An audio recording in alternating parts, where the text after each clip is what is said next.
mohol by normálny reprezentant štátu, pokiaľ nie je riadený zvonku, mohol by rokovať zo Zelenského fašistickou, pučistickou vládou?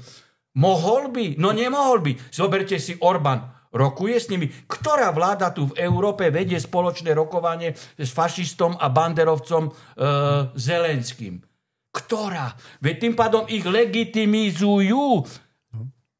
Ale tam ide skôr o a ešte Ficovi to povedal, aj pán Putin mu povedal, keď tam sedel na rokovaní v Číne. Čo mu povedal? Keď tak zhora na neho pozeral, znovu ho poriadne prefackal. Mu povedal, že prapričina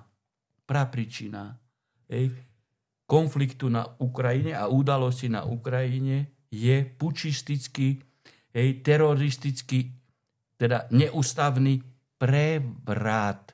Čiže mu povedal, ty, pán Fico, nehovor, a diplomaticky ty to rozprávam, nehovor, že Rusko je agresor a Rusko porušuje meden. Čo už mu povedal? Veď ho prefackal, ale neprefackal